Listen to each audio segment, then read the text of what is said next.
2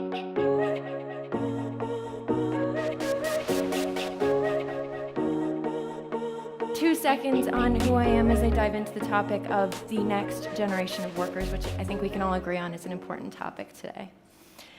First off, Next Wave is something that I'm super excited to introduce to you today. It's something we have been curating and crafting for the last 2 years, testing content, trying to learn what resonates on a global scale. This is the first piece that's coming out under this new umbrella, which I'm super pumped about. I joined IMI, which is a consultancy based in Toronto with offices around the world, about 5 years ago to head up an emerging media division, and this is really the expansion of it. 2 seconds on IMI so that you believe anything I say today. We are focused on insight driving profit. That's our ultimate goal, is to give you something that helps you make a better business decision. We have, as I said, offices around the world and a global perspective to everything that we do. 500 studies in 2018. I am very good at spending company money. I really enjoy it. And today's excerpt has over 4,000 interviews that we've done to gain the insight to share with you now. So, before we look forward, it's important we take a quick glance back.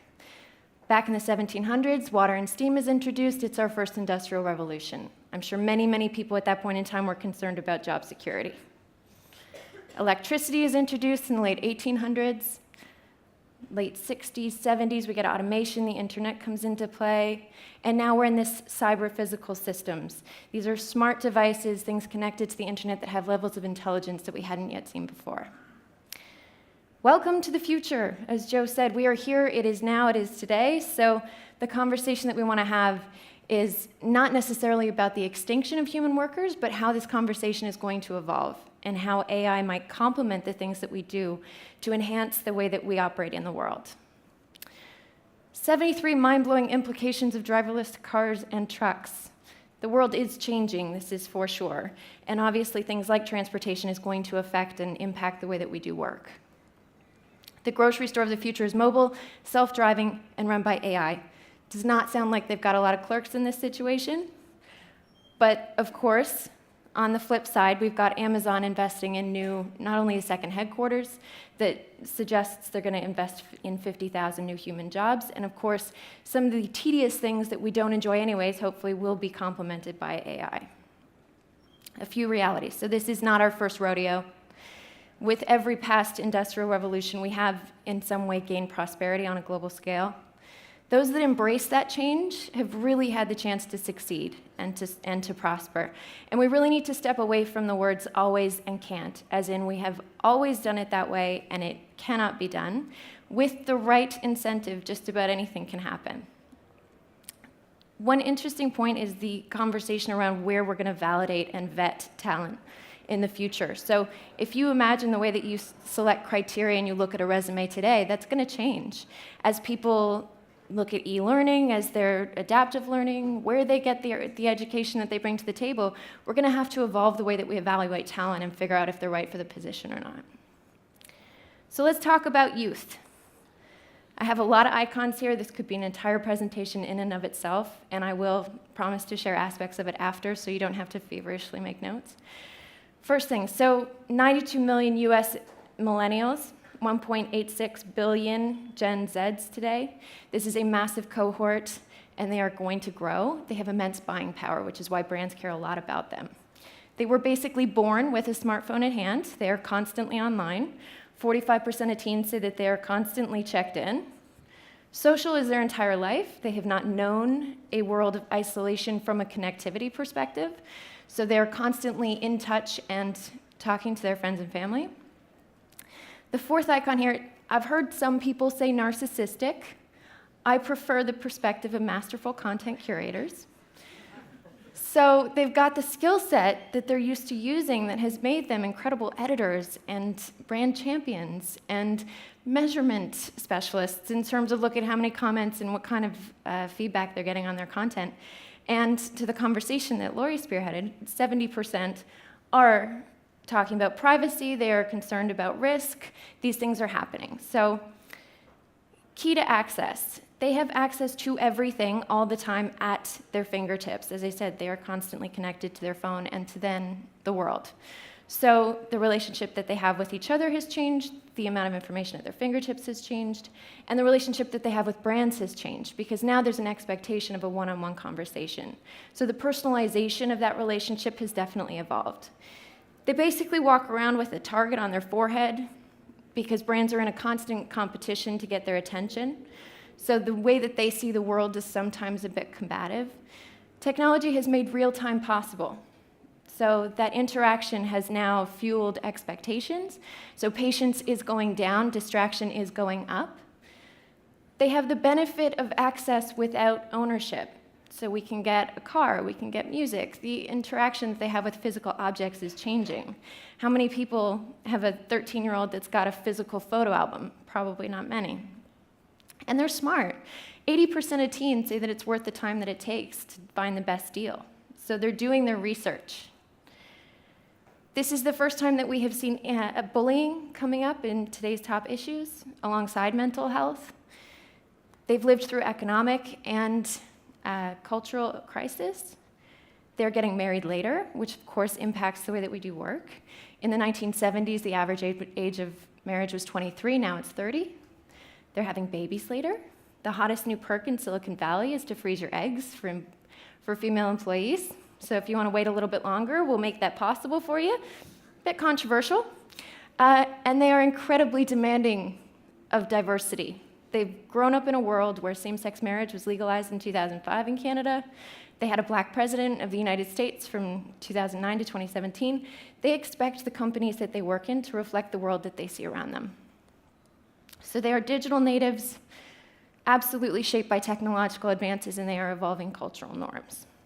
So with that level set, we took a quick peek at 13 to 15-year-olds, male and female, and we asked them which social apps they plan to use more in the future. So as you can see here, a couple of points. Girls and boys are not exactly the same, even if they're the same age. There are multiple activity points across all of these different apps, and they're not always the same. So Twitter obviously going really into the future. The momentum is strong on the male side, not as strong on the female side. The point that I would obviously challenge you to think about in the future of work is if LinkedIn is on the downward slope and YouTube has momentum going in the right direction, what is your strategy for how you're going to attract talent on YouTube or Instagram?